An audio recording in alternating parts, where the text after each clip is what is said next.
To always get the latest Game Tea, don't forget to follow us on social media. You can find us at Twitter at Game Tea Podcast X. You can find us on Facebook at The Game Tea Podcast. And you can find us on Instagram at The Game Tea Podcast. We post frequently, giving you podcast updates, posting gaming news, and the occasional meme. Check them out after the show, and thank you so much for listening to The Game Tea Podcast.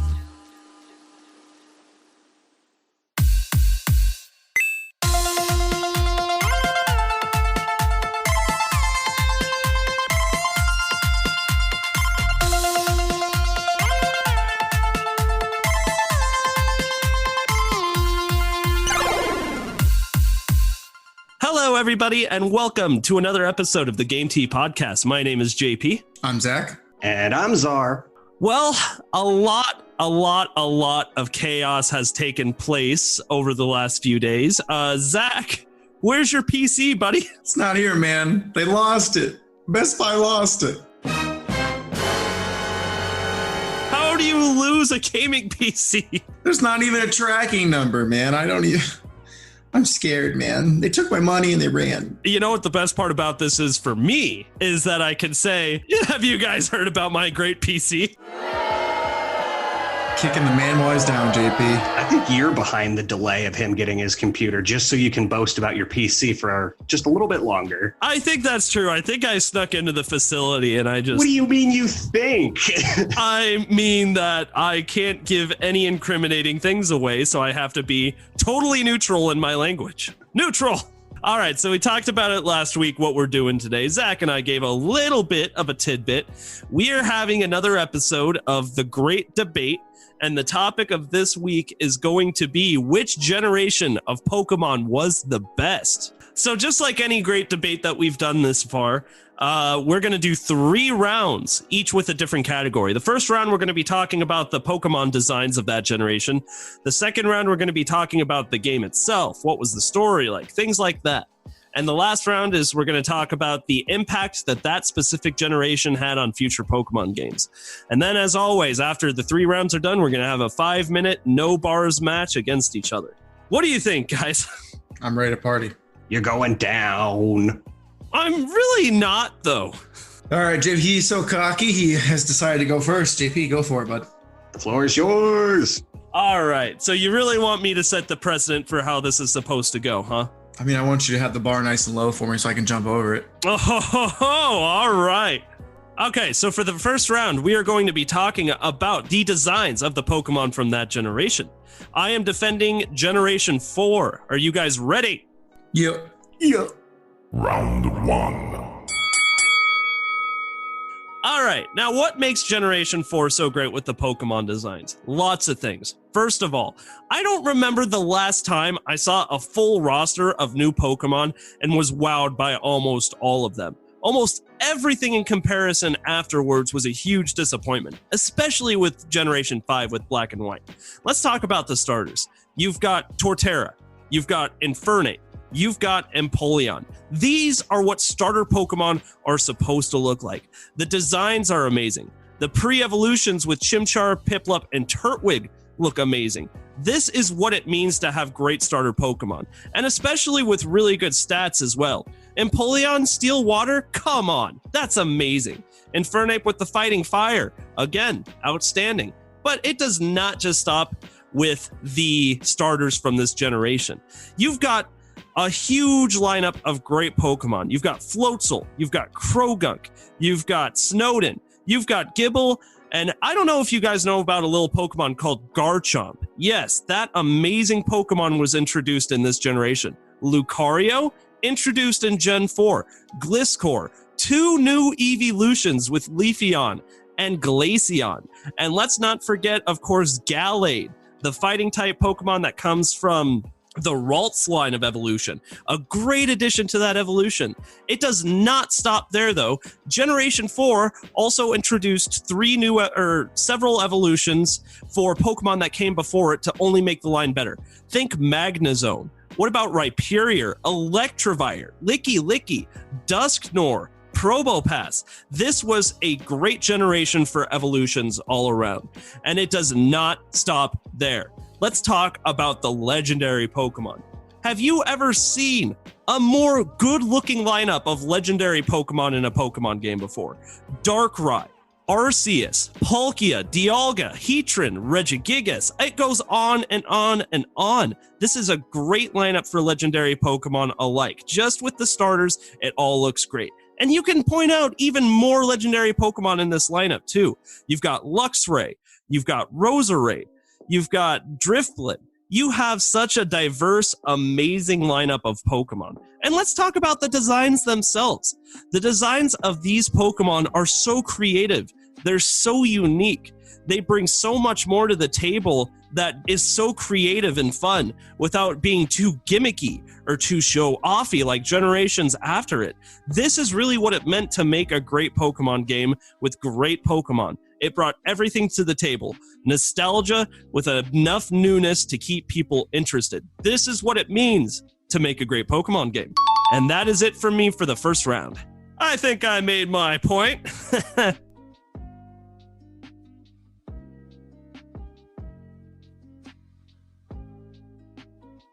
Gen 3. So Ruby and Sapphire and Emerald. That's going to be a hard sell because I think a lot of people's Pokemon journey started with those, but you know what?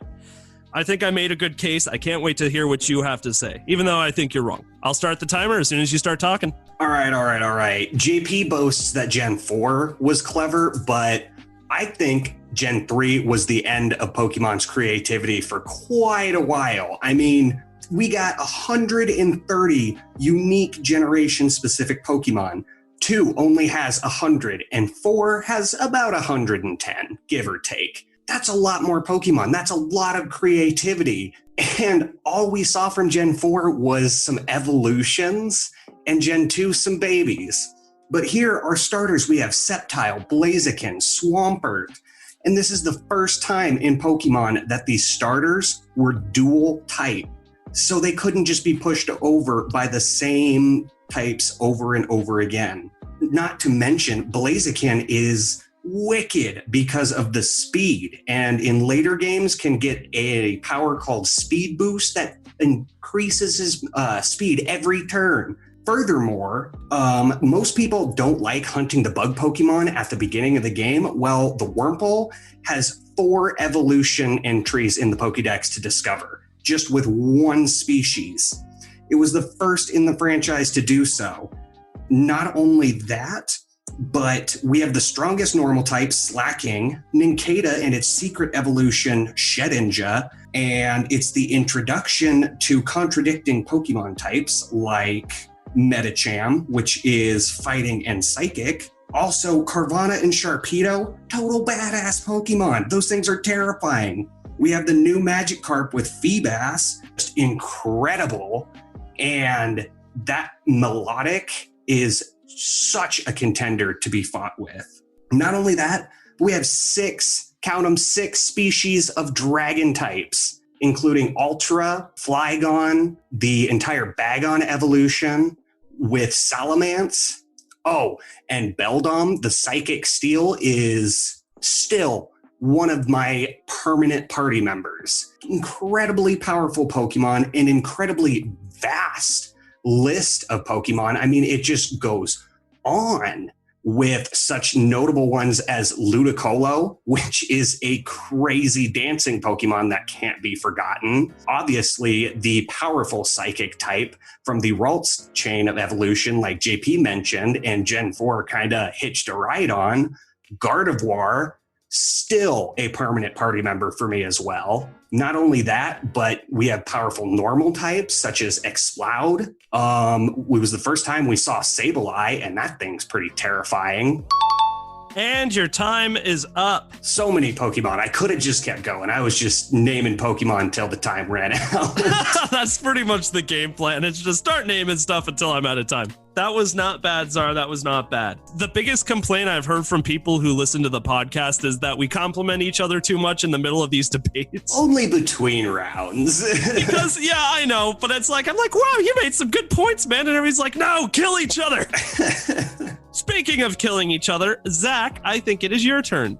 And just for context, what generation are you defending? Generation 2, baby. I am starting the timer as soon as you start speaking. All right. Gen 2 is one of the absolute coolest generations because of the Pokemon that came in. Game Freak did a really good job of striking a good balance between over-designing and still making unique characters. Meganium is this really cool, like, flower dinosaur. Typhlosion is just this flaming Sonic the Hedgehog thing that's super cool. And then Feraligatr is this big, beefy alligator that is just so badass. And those are your 3 starter Pokemon that you get to pick. As someone who grew up on Gen 2, I cannot forget these 3 starters. I have their designs etched into my mind and I love them. Now, some of these Pokemon are a little bit on the weaker side, but they still bring so much life to the Pokemon world. I love Noctowl and the Hoo-Hoo. I think the owl design is super cool. Then you have the ferrets, you have Crobat, you have, oh God, I hated the spider, Ariados. And then I'm not a big baby fan, but you can't deny the charm these Pokemon have. Pichu, Cleffa, Igglybuff, Togepi, Togetic. Those are some pretty sweet Pokemon. And then you have kind of a mix of all of that. You have this Pokemon that could have been a starter Pokemon. It was designed so well in Mareep. And then it goes into Ampharos, and it's just a total BA Pokemon that you love. An awesome evolution in Blossom.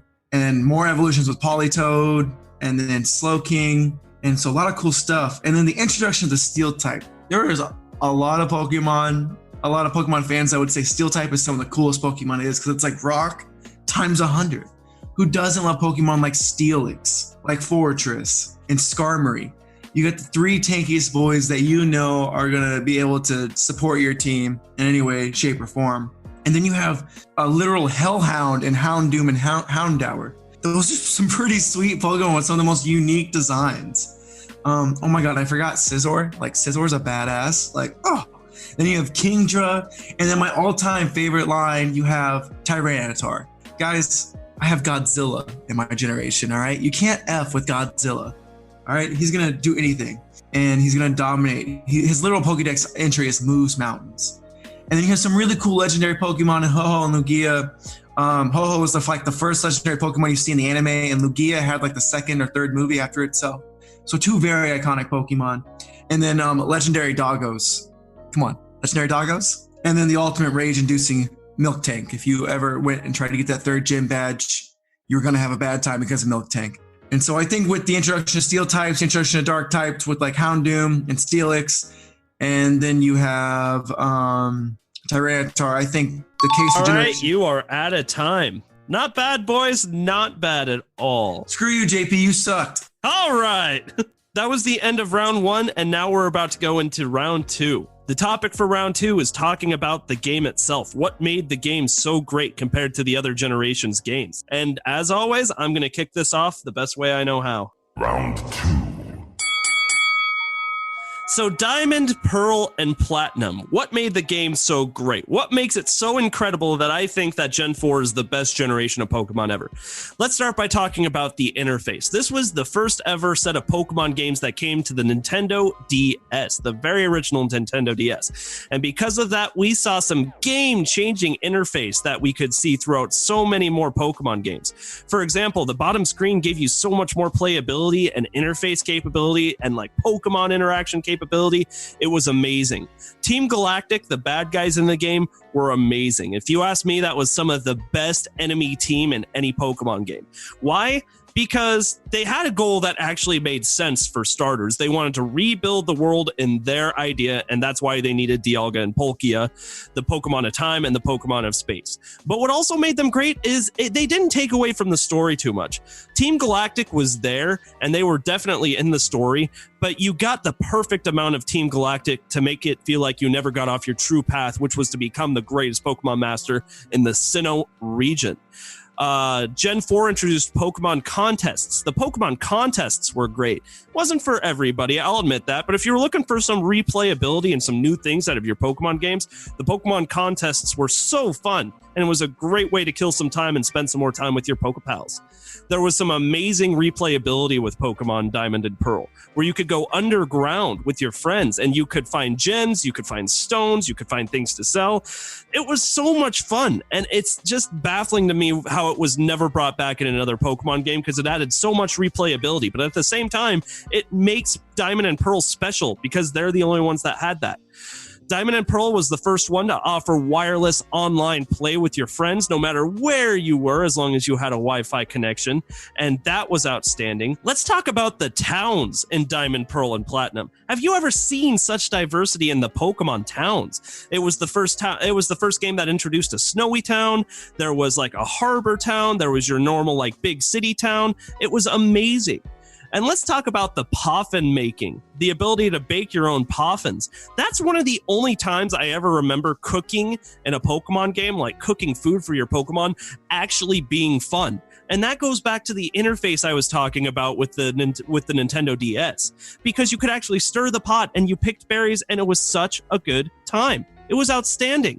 Next, you had the trading that came from the Game Boy and the DS versions and how it seemed so seamless. You could just pop in your Game Boy cartridge and bring them straight into your Nintendo DS game. And that's what made it so cool and so easy to see all your Pokemon come together. And finally, let's talk about Pokemon seals. We had so much cool things come with the Pokemon seals. So many new ways to... Okay, I'm out of time. All right, Czar. I think I've made my point. Let's hear what you've got to say about Gen 3. So let's talk some Gen 3 with these games. Oh my God, they were phenomenal. They were the introduction to Pokemon for a lot of people out there. But for me, my introduction was Pokemon Yellow. So coming to the point and seeing the Ruby and Sapphire come out was incredible. I felt so immersed in the shiny graphics and it looked beautiful while keeping that nostalgia. But now let's dive into some of these finer details. Now, did anybody else know what a shiny was before this game? Because I sure didn't. And the game showed me by plopping one right in the middle of my story path.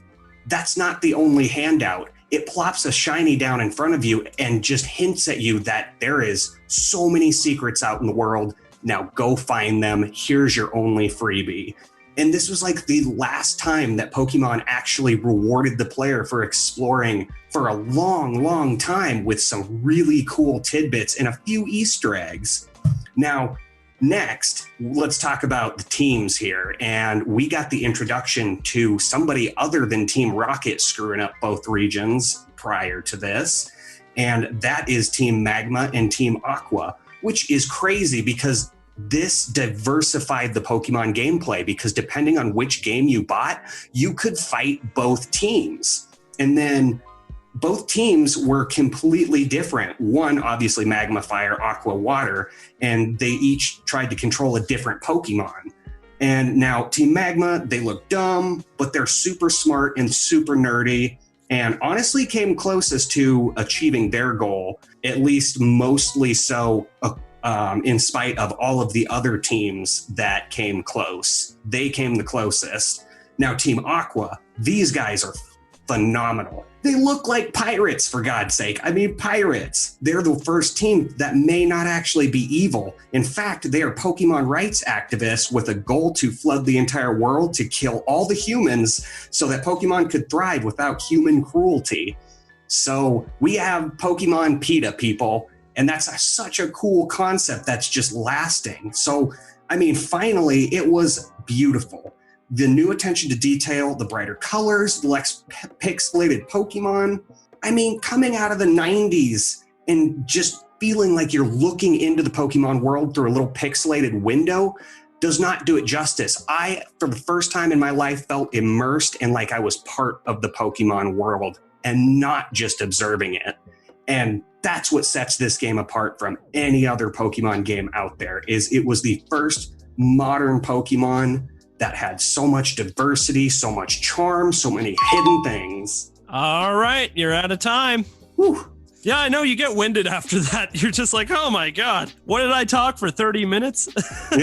All right, I'm ready, Coach. I'm ready to play. No, I do want to hear what Zach has to say. I'm really curious. Zach, for the second round, the floor is officially yours, my friend. Thank you. I really want to thank Czar for giving me one of my points because I forgot. Gen 2 was actually the first generation to introduce shinies. And I believe the instance he was thinking about was when you go to the Lake of Rage and you save the Magikarp when you get the shiny red Gyarados. So thank you for that point, Czar. That does not happen in Gen 3, sorry to say. So after that, we have Johto, which is an amazing thing in the fact that it's just kind of this Japanese, like Kanto was super technology based, and then Japan was like, and they went for, and then Johto went for a super rural based thing. So you're able to just go through all these really cool, like very just open. It felt like you were really just part of this Pokemon world. And then like there were just some little really small towns in between. These like really great things that stick out are, you know, the grass walkway between the second and third gym. I absolutely love the Whirlpool Islands where Lugia is. And then the Sky, it's not Sky Pillar, that's Gen 3. The Bell Tower where Ho-Oh is. Just some very iconic places. And who can forget Mount Silver, you know, where you fight Red, the protagonist from Gen 1. Can you imagine a better way to end a sequel to a RPG than playing your previous RPG incarnation? Like, how cool was that, guys? Don't tell me you didn't get goosebumps when you saw Red and that Pikachu that first time you played him. Another cool things with Gen 2 is they introduced the Steel type and the Dark type. And that really helped balance out the OP thing that was Psychic. It also introduced breeding, eggs, egg moves, held items, day and night cycles, certain Pokemon only appearing like when you put honey on trees or you headbutt trees. Pokemon Crystal was the first one to have the Battle Tower, some real in-game content that you could do even after you beat Red. And then, oh yeah, you know, you could just go back and re-explore Kanto and see how it's changed in the past 3 years. Did you guys also know that Gen 2 was the first instance where Game Freak tried to introduce internet integration in Japan? There's actually an event to where if you would hook up your game to a cell phone through like a link cable, you could actually get Celebi. Pretty unique fact that I hope you guys can, that I hope I could give to you guys. And then finally, they also split the special stats. So Pokemon like Alakazam weren't OP tanky bastards along with its awesome special attack stat. Gen 2 fixed a lot of things that were wrong with Gen 1, and overall it made the Pokemon series incredibly better because of it. I'll have you know that I just screamed so loud that my fiance came and checked on me to make sure I was okay. About Zach's talking points? God damn it. I was thinking that when Zach was talking at first. I was like, you fucked up, Zar. I even made a note about it and circled it because that was the first thing I wrote down when I sat down, and then I was like, oh wait, no, that happened in Gen 2. Don't know why I still talked about it. I am an idiot. Because you're a fool, Zar. Because I'm a goddamn idiot. I'm just kidding. Please don't punch me in the throat. Oh, I'm gonna punch myself in the throat. I do want to say I was so caught up in my pride of that it really made me stutter a little bit there. So in the heat of the moment, you really feel that. You're just like, I want to win. I want to win. Oh my God. I can't believe I did that. Rookie mistake. And it makes me look bad too, you jackass. That was ammo that you gave him to shoot at both of us. Whoops. It does not matter. It doesn't matter because up until now, it's been some good bickering, but now it's time for the third round where we talk about something that I think is super important, which is the impact that generation of Pokemon games has had on newer Pokemon games. And guys, I gotta say, it's over for you hoes. I mean, I already shot myself dead in the water, so do your worst. Help me take down Zach and I'll give you a cookie. What kind of cookie? I don't know. What do you like? Oatmeal raisin. No, you don't. No, I don't. I like chocolate chip. Okay, I was like, forget it. I would rather you shoot us both than have me give you a raisin cookie. Okay. Friendship over. It's time for the third round. Round 3. Now, you guys want to talk about some impact that your game has had on the rest of Pokemon? Look no further than Gen 4. I don't even know where to get started with how influential Gen 4 was for future Pokemon games. But you know what? Let's start with trading. Because Gen 4 was the first game that introduced the global trade system, which means no longer were you limited to only trading with your friends, You could go online. You could see what Pokemon you wanted and what Pokemon the other person wanted in return from anywhere in the world. How cool is that? It was unheard of. It was amazing.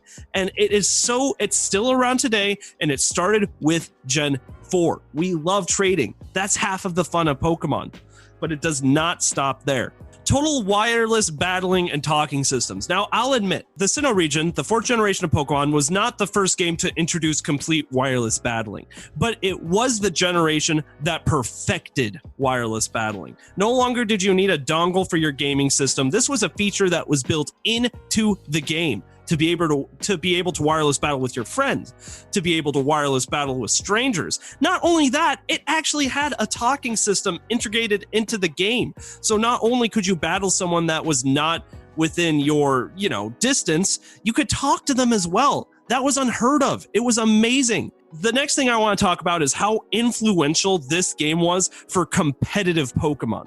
Because the complete split of physical and special attacks down the board for special attack, special defense, physical attack, physical defense, that split was made in the 4th generation. It's what concreted competitive Pokemon battling into the way it is today. And now I will also admit, Pokerus and EVs were not started in this generation, but it was perfected in this generation. This is the generation that brought to light what it meant to really create a competitive Pokemon team, something that Zach of all people loves more than anyone. He loves looking at EVs. He loves looking at stats. That's what makes a Pokemon team great. That's what makes Pokemon fun to this day, is competitive battling. And it all started with Generation 4. What an amazing generation. And Pokeballs. There were so many Pokeball variations too. Sure, before we had like a few variants of the Pokeball, but in this game, we saw so many variants of the Pokeball. Dive balls, dusk balls, net balls, just quick balls, repeat balls, so many different kinds of amazing Pokeballs and different ways to catch Pokemon added in the 4th generation. Look, here's all I'm saying.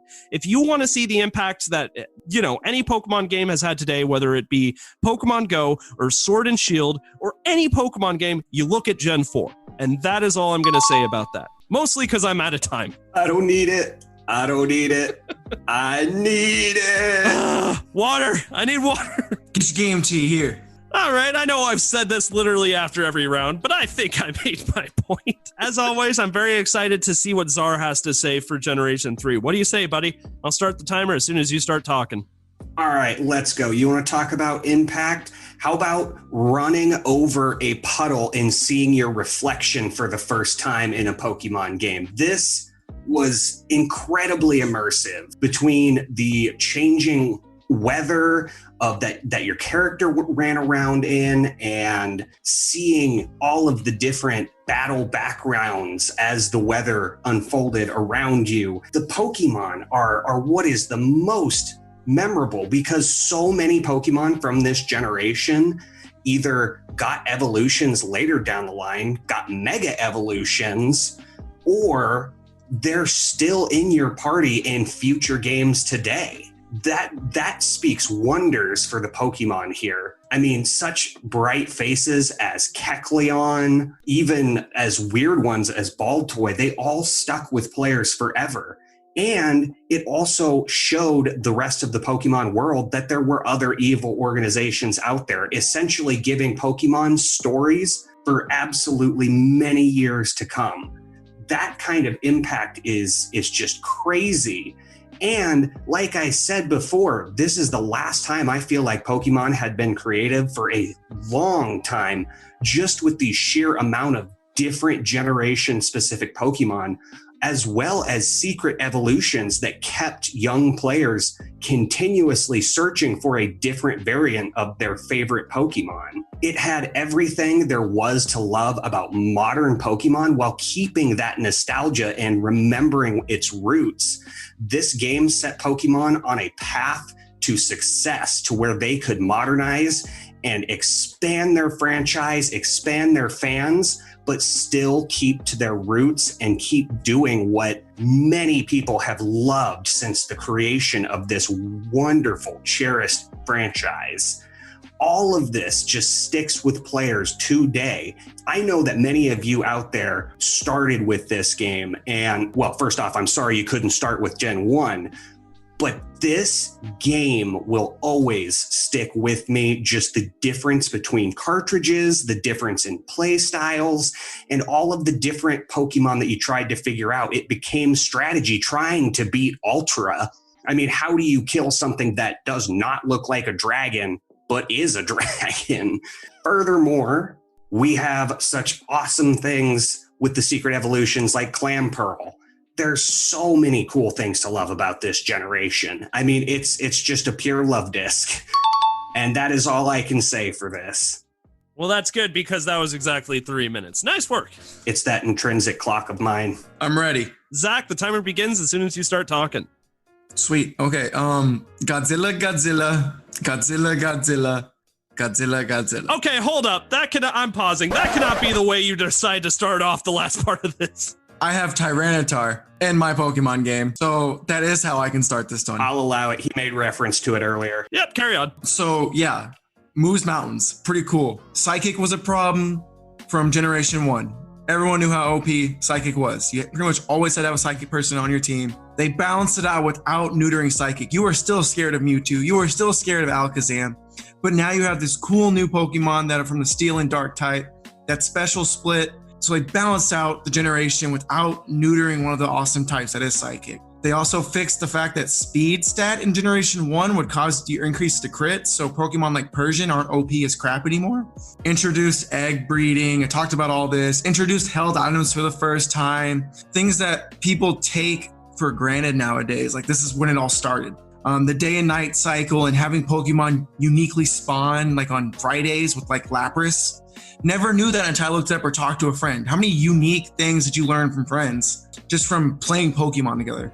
This was such an awesome generation to grow up and experience with. Battle Tower, in-game, fighting Red, going back and exploring Kanto 3 years later. Early, and I know it's early stipulation of internet integration into a Pokemon game, way ahead of its time. Gold, Silver, and Crystal is not only the best generation, it's one of the best sequels of all time. It's back when Game Freak really tried to innovate and when they didn't just have this cow they could milk. Yeah, I can just rest my case and saying like there are so many symbolic moments that I am so happy I got to grow up with Generation 2 because I didn't even talk about shinies again. Like, you have shinies, like just so many unique things that they introduced.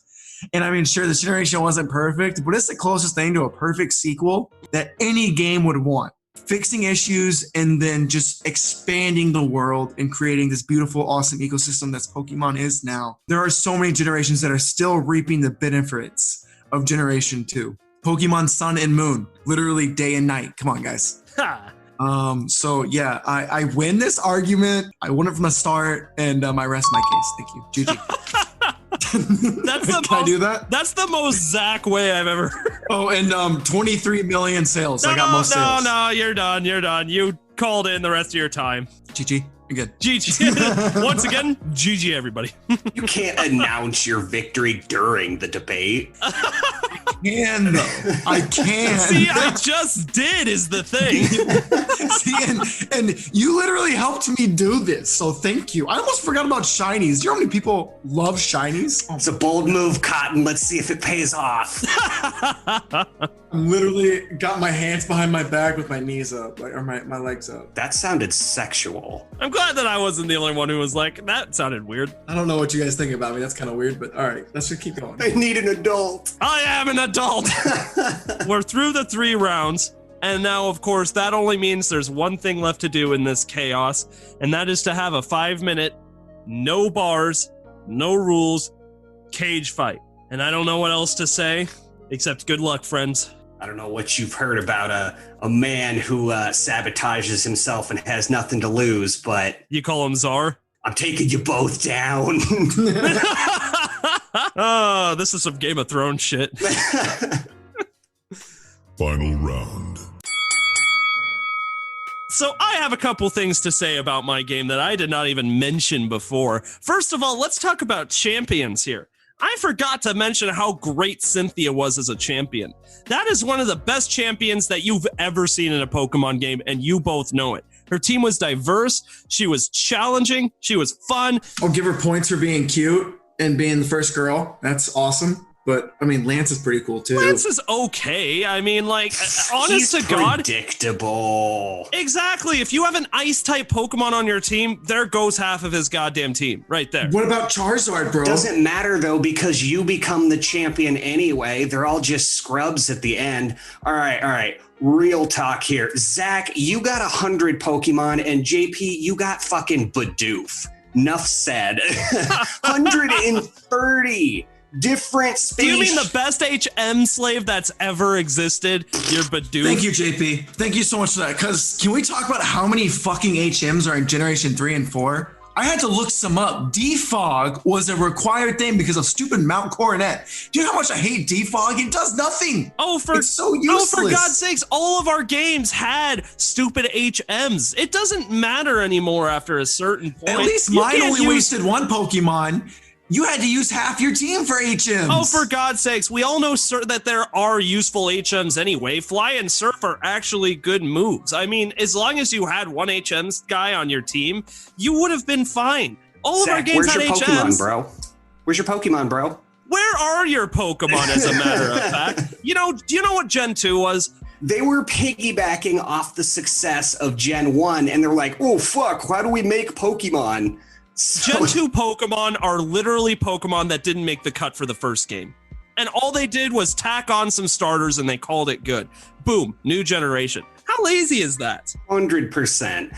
And then your generation, piggybacking JP, and innovation are totally different. And then your generation, JP,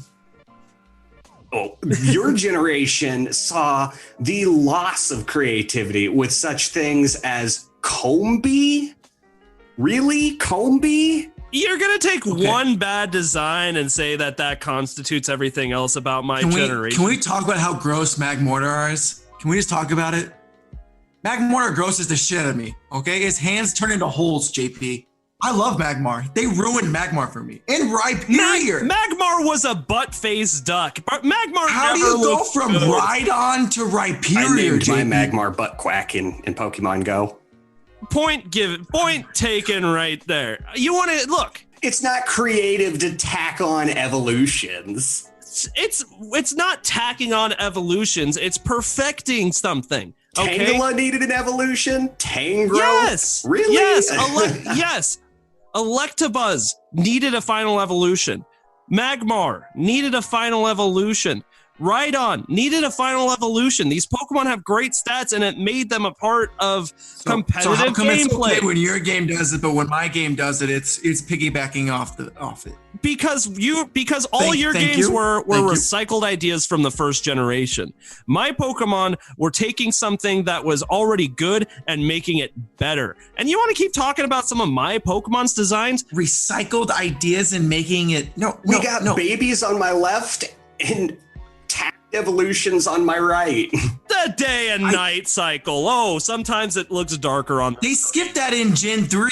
Gen 3, right. they couldn't even do it anymore. Because they realized it didn't matter. That's because they realized the Game Boy's internal clock would fail pretty quickly, so they just got rid of it. Otherwise, when the internal clock failed, your entire game was just fucked. They were ahead of the time. I can tell you right now, 99% of our viewers, they're going to remember Gen 2. Yeah, but it was a mistake. Gen 3 was okay. Look, Gen 4, you had GTS. That was cool. Gen 2 may have been the starting point, but I'll say it a million more times. Gen 4 is what perfected it. This was the first time you saw some great Pokemon that were added on. But guys, we got Pirate PETA. You can't beat Pirate PETA. Are you even trying anymore? Or do you already know you're in the Pirate PETA? Nobody. You know, his defense, I did say Godzilla. Really? They're swashbucklers. Hey, Thar, can you name 3 cities in Generation 4? I can't name any cities anywhere other than Gen 1. How about this? Can you name any Gen 2 or Gen 3 Pokemon that are playable in the new Smash Bros? I've got a Gen 4, Lucario. Yeah, but he's such a cop-out. You think he's so much more powerful than he is. He's one of the Lucario's most just in iconic. to pretend to be Goku. He's a pretend Goku. Yeah, he He's really one of the is. most iconic Pokemon that He's there so are. fragile. He was their Made attempt it at to making Smash a Bros. Pikachu too, and they Made couldn't it to do Smash Bros. I rest my Yeah, that's case 'cause there. he's, I like, got a Smash Bros. fighting. character. They could have put Hitmonchan in there for But any they difference. But they didn't, and we're out of time. I win. No, wait. No, you. Okay, look. We don't get to say who won because that gets voted on by the fans, but I can say for sure Czar lost. Yeah. I'm not even going to vote for me. And not only did you lose, you actually made it slightly more difficult for me. Wild card, bitches. Gen 3 is a great gen. I will say that. Yeah. That's how we end all of these debates, and this is where the fans get mad at us because that's No, just. I hate Gen 4. I hate it. Absolutely. I hate the only it thing too. Gen 4 has is their legendaries. I love Dialga and Palkia. You're a competitive Pokemon player. You sabotaged yourself. Although I put my foot in my mouth the most. Czar, I do not want to hear it from you, Sorry. dude. How far is your foot down your ass and in your mouth? I don't even know how that would work because it's like literally like you're doing some weird things over there, bro. I'm kind of worried about you. Been reading the Kama Sutra wrong. Apparently the book was upside down. That was awesome. Well, as always, that was one great debate, boys. Everybody had some good stuff. Everybody gave it their all. But it's really not up to us who the winner is. It is up to the fans. If you head over to the Twitter page at GameTPodcast Hopefully JP posted this time. yeah, hopefully we'll see if I remember. Or else. Are you going to throat punch me? Twice. Oh, I thought I was the one who gets to throw a punch. You get 3. what? Yes. What? Who's making these rules? 4. Okay, I'm sorry. Anyway, head on over to the Twitter and vote on who you thought won the debate. It's time for us to end this thing. As always, thank you all so much for listening to another episode of the Game T Podcast, and we will see you next week. Until next time, everyone. Bye.